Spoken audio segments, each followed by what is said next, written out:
வணக்கம் மக்களே. இன்னைக்கு ஆரம்பமே அமோகங்கிற மாதிரி தாங்க இருந்துச்சு. என்ன ஆச்சு இந்த கூல்ஸ் ரேஸுக்கு அப்படிங்கிற மாதிரி இருந்தது. உட்கார்ந்துருக்கப்பே புலம்ப ஆரம்பிச்சிட்டாங்க. 13 பேரும் ஒரே மாதிரி தான் இருக்காங்க. யாரும் யாருக்கும் சப்போர்ட்டா இல்லை அப்படிங்கிற மாதிரி. இது என்னங்க கூல்ஸ் ரேஸ், எல்லாரும் அவங்கவுங்க கேம் ஆடுறாங்க, நீங்க ஏன் இவ்வளவுதா அப்படிங்கிற மாதிரி இருந்தது. உறவா இருக்கிறதுக்கு இது என்ன வீடா அப்படிங்கிற மாதிரி இருந்துச்சு. அப்பயும் மாயா எல்லாரும் சொல்றாங்க இந்த கேம்னா அப்படின்னு. ஆனா அவரால ஏத்துக்க முடியல. ஏன்னா கூல்ஸ் ரேஸ் வாக்கிங் போயிட்டு இருந்தப்ப விஜய் சொன்னாராம், நீங்க நல்லா விளையாடுறீங்க, கமல் சாரே உங்களை பாராட்டுறாங்க, அவசரப்பட்டு கேமை கிவ் அப் பண்ணி வெளியே போயிடாதீங்க அப்படின்னு சொல்லியிருக்காரு. ஆனா உள்ள போய் நாமினேஷன்ல கூல்ஸ் ரேஸ் பேர சொல்லிட்டாங்க போல. அந்த டென்ஷன்ல கூல்ஸ் ரேஸ் என்ன வெளியே நல்லா பேசுறாங்க, உள்ள போய் பின்னாடி முதுகுல குத்துறாங்க, இதெல்லாம் என்ன ஒரு கேமு அப்படின்னு வெள்ளந்தியா அந்த மனுஷன் சொல்ல இவங்க எல்லாரும் சொல்றாங்க. ஆனா இவரால ஏத்துக்க முடியல. ஒரு கட்டத்துல சொல்றாரு, யாரையும் நான் டிஸ்டர்ப் பண்ண மாட்டேன், நானே கிளம்பிடுறேன், விடுங்கம்மா அப்படின்னு வெறுத்து போய் சொல்லிட்டு இருக்காரு. சரி, இதோட முடிஞ்சிருச்சு அப்படின்னு பாத்தீங்கன்னா அதுதான் இல்லைங்க. பார்த்தா விடிய எல்லாருக்கும் முன்னாடி எழுந்து ஒரு சேரை தூக்கிட்டு போட்டு மேலே ஏற ஆரம்பிச்சிட்டாரு பிக் பாஸ் ஸ்டோர்ல. என்ன நடக்குது அப்படின்னு யோசிக்கிறதுக்குள்ள மணி பார்த்துட்டாப்ல. மணிக்கு ஒண்ணுமே புரியல. என்னன்னா பண்றீங்க அப்படிங்க. ஒண்ணுமே பேசாம மேலே ஏறிட்டாரு. அங்க பார்த்தா எங்கேயும் வெளியே போக முடியாது. அந்த அளவுக்கு பிக் பாஸ் செட்டு சூப்பரா பண்ணிருக்காங்க. வெளியவும் போக முடியாது, உள்ளேயும் வர முடியாதுன்ற மாதிரி பண்ணிருக்காங்க. நல்லா பாதுகாப்பா ஒன்னும் பண்ண முடியாம எடுத்த சேரை எடுத்துக்கிட்டு கீழே இறங்கிட்டு, மணி வேற அதுக்கு முன்னாடியே ஏன்னா இப்படி பண்ணிட்டு இருக்கீங்க, கீழே விழுந்தா என்ன ஆகுறது அப்படிங்கிற மாதிரி சொல்றாரு. கூல்ஸ் ரேஸ் அங்கேயே உட்கார்ந்து அழ, என்ன பண்றதுன்னு தெரியாத ஆறுதல் படுத்தி உள்ள அனுப்பிட்டாங்க. போய் தூங்குங்க, ஒன்னும் இல்ல, விடுங்க அமைதியா இருங்க அப்படின்னு. தினேஷ்கிட்ட சொல்லிட்டு இருக்காரு மணி, கொஞ்சம் கண்ணு வச்சுக்கங்க கூல்ஸ் ரேஸ் அண்ணா மேல, சேரை போட்டு ஏற ஆரம்பிச்சிட்டாரு, அதனால பாத்துக்கங்க அப்படிங்கிற மாதிரி சொல்லிட்டு இருக்காரு. அப்புறம் பார்த்தா கன்ஃபெக்ஷன் ரூமுக்கு பிக் பாஸ் கூப்பிட்டுட்டாங்க கூல்ஸ் ரேஸ. அட்வைஸ் பண்ணாருங்கிறத விட கொஞ்சம் மிரட்டி தான் விட்டாரு கூல்ஸ் ரேஸ. என்ன நீங்க நினைச்சிட்டு இருக்கீங்க, உங்க இஷ்டத்துக்கு பண்ண பின்விளைவுகள் பெருசா இருக்கும், பாத்துக்கங்க அப்படிங்கிற மாதிரி. கீழே விழுந்தா என்ன ஆகுறது, ஏன் இப்படி பண்ணீங்க அப்படின்னு சொல்லி அதுக்கப்புறம் கொஞ்சம் நல்லா விளையாடுங்க அப்படிங்க. எனக்கு பொழைக்க தெரியாத மனுஷன் சார் நான் என்ன, இவர் அழ ஆரம்பிச்சிட்டாரு. என்ன பண்றது, பிக் பாஸே தர்ம சங்கடமாயி, எப்பா ஒழுங்கா விளையாடுப்பா, இன்னும் கொஞ்ச நாள் முடிஞ்சா வீக்கெண்ட் அனுப்பிடலாங்கிற மாதிரி பார்த்துக்கங்க அப்படின்னு அனுப்பி வச்சிருக்காரு.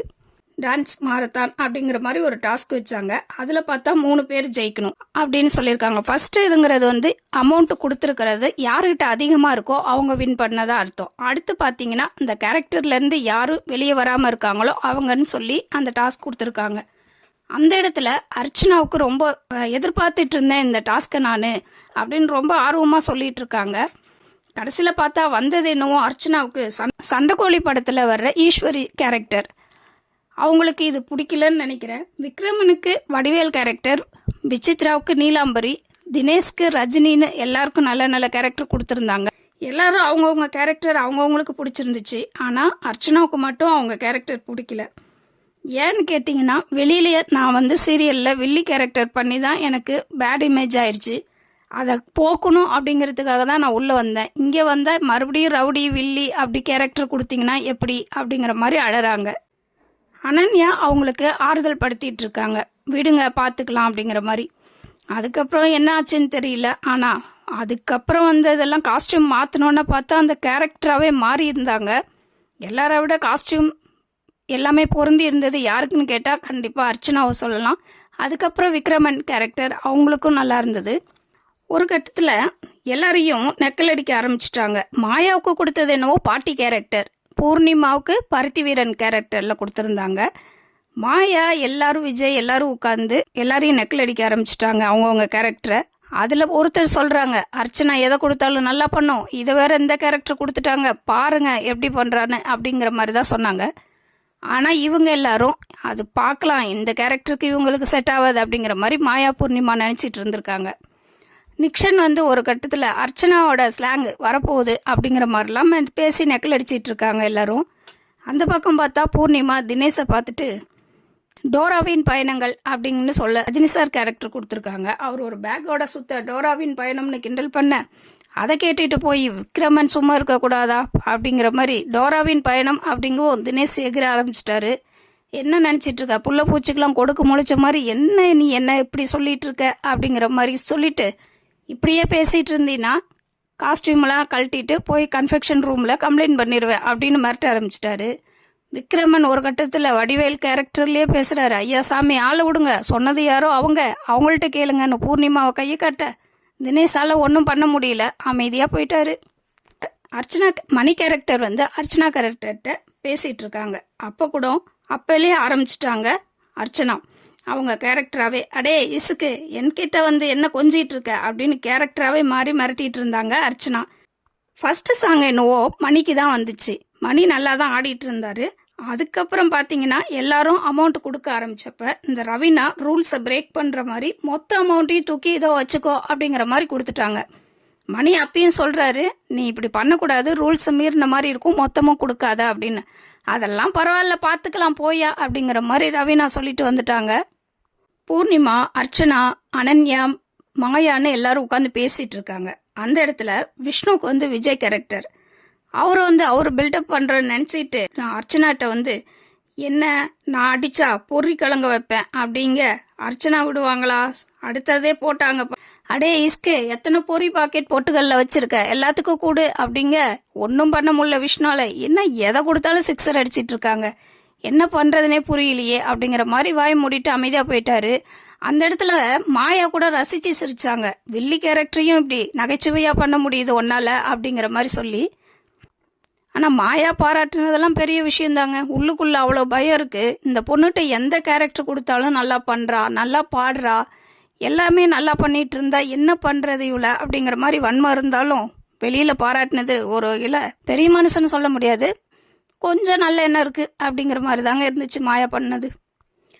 அடுத்து பார்த்தா விக்ரமன் இதுலயும் விக்ரமன் டான்ஸ் நல்லா பண்ணிட்டு இருந்தாங்க. வடிவேல் கேரக்டர்ல அப்படியே இருந்தாருன்னு சொல்லலாம். அந்த டைலாக், பாடி லாங்குவேஜ் எல்லாமே நல்லா பண்ணியிருந்தாரு. அதுக்கப்புறம் கூல் சுரேஷ் சாங் நல்லா பண்ணியிருந்தாரு. இவருக்கு இவ்வளவு டான்ஸ் எல்லாம் வருமா அப்படிங்கிற மாதிரி தான் பண்ணியிருந்தாரு, நல்லாவே பண்ணியிருந்தாரு. ஒரு கட்டத்துல எல்லாரும் நீங்க நல்லா பண்ணுனீங்க அப்படின்னு சொல்லிட்டு அமௌண்ட் கொடுக்க, எனக்கு பணம்லாம் வேண்டாம், எல்லாரும் இந்த அளவு பாராட்டும், நீங்க பாராட்டினதே எனக்கு பெரிய எனர்ஜியா இருக்கு, இதுவே எனக்கு போதும் அப்படின்னு சொல்லிட்டாரு. அதுக்கப்புறம் வந்த விசித்ரா, தினேஷ் அவங்க நீலாம்பரி, ரஜினி சார் கேரக்டரு அவங்க 2 பேரும் பண்ணாங்க எடுத்து. விசித்ரா மேமால இவ்வளோலாம் ஆட முடியுமா இந்த ஏஜில் அப்படிங்கிற மாதிரி கிளாசிக்கலில் சூப்பராக பண்ணியிருந்தாங்க. தினேஷும் அதுக்கு ஈடா நல்லாவே பண்ணியிருந்தாரு. ஹவுஸ்மேட்ஸ் எல்லாருக்கும் ரொம்ப பிடிச்சிருந்துச்சு. எல்லாரும் பணத்தை கொடுக்க அர்ச்சனா, இசுக்கு ஓன் டான்ஸுக்கெல்லாம் நாங்கள் பணம் மழையில் பொழியணும் அப்படின்ட்டு விசித்ரா மேலே தூவிட்டு இருந்தாங்க. இதை பார்த்த மாயா, நம்மளும் எதனா பண்ணணுமே அப்படிங்கிற மாதிரி விசித்ரா காலிலே விழுந்துட்டு நல்லா பண்ணீங்க அப்படின்னு சொல்லி அவங்களும் பாராட்டிட்டு இருந்தாங்க. ஆனால் விசித்ரா டான்ஸ் நல்லாவே பண்ணியிருந்தாங்க. இந்த ஏஜில் இவ்வளவு பண்ணுறதெல்லாம் பெரிய விஷயம்தான் அப்படிங்கிற மாதிரி பண்ணியிருந்தாங்க. நிக்ஷனும் ஓரளவு நல்லா தான் ஆடினாப்ல, தனுஷ் சார் மாதிரி. இதை பார்த்துட்டு மாயா, எல்லாரும் அமௌண்ட் கொடுக்குறாங்க, இதை பணத்தை பார்த்துட்டு எடுத்து அப்படியே வச்சிட்டாங்க, கொடுக்க மனசு வரல. ஏன்னா அமௌண்ட் அதிகமாக யார் இருக்காங்களோ அவங்க தான் வின்னர், அதனால பணத்தை பார்த்துட்டு வைக்கிறாங்க. அப்படியே கொடுக்கணுன்னாலும் 50 ரூபா கொடுக்குறாங்கன்னா பார்த்துக்கங்க. அடுத்து பார்த்தா பூர்ணிமா டான்ஸில் விஷ்ணு வேற வந்து ஆடினோன்னு மாயாவுக்கு, என்னடா இவன் நேரம் கிடைக்கிறப்பெல்லாம் வந்து ஃப்ரெண்ட் ஆகிக்கிறான் அப்படிங்கிற மாதிரி மாயா மனசுல கோவம் இருந்தாலும் சமாளித்து சிரிச்சிட்டு இருக்காங்க. அப்போவும் பூர்ணிமாவுக்கு பார்த்தீங்கன்னா 50 ரூபாயை கொடுத்துட்டு திருப்ப இந்த 50 ரூபாயை நீ என்கிட்டயே கொடுத்துடணும் அப்படிங்கிற மாதிரி சொல்லிட்டு போகிறாங்க. எல்லாத்தையும் கொஞ்சம் பணம் இருந்தா இந்த ரவீனா தான் பிம்பிளிக்காப்பிளாக்காங்கிற மாதிரி எதுவுமே வச்சுக்காம எல்லாத்தையும் தூக்கி கொடுத்துட்டாங்க. ரவீனாவுக்கு மணி கொடுத்த மொத்த அமௌண்ட்டும் கையில் இல்லை. மாயா, பூர்ணிமா, விஜயும் பேசிட்டு இருக்காங்க. ரவீனா மொத்த அமௌண்ட்டையும் தூக்கி மணிக்கு கொடுத்துட்டு ரூல்ஸை பிரேக் பண்ணிட்டா. இந்த மாதிரி பண்ணிட்டு இருந்தா என்ன பண்றது? கூல் சுரேசன் நான் வர யாருக்கு கொடுத்தாருன்னு தெரியல, தினேஷுக்கா மணிக்கான்னு எல்லாரும் ரூல்ஸை பிரேக் பண்ணிட்டு இருக்காங்க அப்படின்னு பேசிட்டு இருக்காங்க. டாஸ்க் முடிஞ்சிருச்சுன்னு சொல்றாங்க. ஆனா அர்ச்சனா, மாயா டான்ஸ்லாம் வரவே இல்லை. அர்ச்சனா அவங்க டான்ஸ் வரல இந்த எபிசோடில், ஏன்னு தெரியல. டாஸ்கே முடிச்சிட்டாங்க. பூர்ணிமா, மாயா சண்டை ஆரம்பிச்சிட்டாங்க. என்னன்னு பார்த்தீங்கன்னா, எல்லாருக்கும் எவ்வளோ அமௌண்ட் கையில் இருக்கோ அதை போர்டில் எழுத சொல்லியிருக்காரு பிக் பாஸ். எல்லாரும் 000 போடுவோம். இவங்க எல்லாரும் 0 போடலாம், ஏன்னா எல்லாரும் ஃபர்ஸ்டே டான்ஸ் பண்ணீங்க, எல்லாருக்கும் கொடுத்துருப்பீங்க. ஆனால் நான் ஃபைனலாக பண்ணேன், என் கையில் எப்படி அமௌண்ட் இருக்குங்கிறது கமல் சாருக்கும் தெரியும், பிக் பாஸ்க்கும் தெரியும். அப்புறம் எப்படி நான் 0 போட முடியும் என் பேருக்கு நேரா அப்படின்னு கேட்க, பூர்ணிமா இங்கேயும் வில்லங்கத்தனத்தை ஆரம்பிச்சிட்டாங்க. கமல் சார் தானே, பார்த்துக்கலாம் விடு, நீ 0 போடு அப்படிங்க. முடியாதுங்க, அதை எப்படி நான் 0 போட முடியும், என் கையில் பணம் இருக்கு, நான் எப்படி இல்லைன்னு சொல்ல முடியும் அப்படின்னு இவங்க பேச, இவங்களுக்கு டென்ஷன் ஆயிடுச்சு. உடனே நீ மட்டும் தப்பிச்சுக்க பார்க்குற அப்ப அப்படிங்கிற மாதிரி பூர்ணிமா பணத்தை அள்ளி விசிறிட்டு வாட்டர் பாட்டில்லாம் தட்டிட்டு ரொம்ப கோவமா உள்ள போறாங்க. அப்பயும் மாயா போட்ட பணத்தெல்லாம் எடுத்து என்னை வச்சிட்டு இருக்காங்க பாருங்க. இப்பதான் பிக் பாஸ் ஒரு ஆப்பு வச்சாங்க. எல்லாரும் டாஸ்க் நல்லா பண்ணீங்க, நானே ரொம்ப சந்தோஷப்பட்டேன். ஆனா இந்த ரூல்ஸை மீறீங்க, ஃபேவரிசம் பாக்குறீங்க, இதெல்லாம் என்ன நியாயம் அப்படிங்கிற மாதிரி ஆரம்பிச்சாங்க. சரி ஏதோ சொல்லி விட்டுருவாங்கன்னு பார்த்தா பிக் பாஸ் விடாம நல்லா திட்டி விட்டாங்க. கேரக்டராகவும் இருக்க மாட்டேங்கிறீங்க, ரூல்ஸையும் மாத்துறீங்க, ஃபேவரிசம் பார்க்குறீங்க, என்ன நினச்சிட்டு இருக்கீங்க இந்த வீட்டுக்குள்ளே இந்த தடவை எல்லாரும் அப்படிங்கிற மாதிரி நல்லா கத்தி விட்டுட்டு இருக்காங்க. இன்னிய எபிசோடில் பார்த்தீங்கன்னா அர்ச்சனா நடிப்பு மாஸ், அதுக்கப்புறம் விக்ரமன், விசித்ரா இவங்களெல்லாம் கண்டிப்பாக பாராட்டியே ஆகணும் அப்படிங்கிற மாதிரி தான் இருந்தது. அடுத்து என்ன நடக்குதுங்கிறத பொறுத்திருந்து பார்ப்போம். நன்றி, வணக்கம்.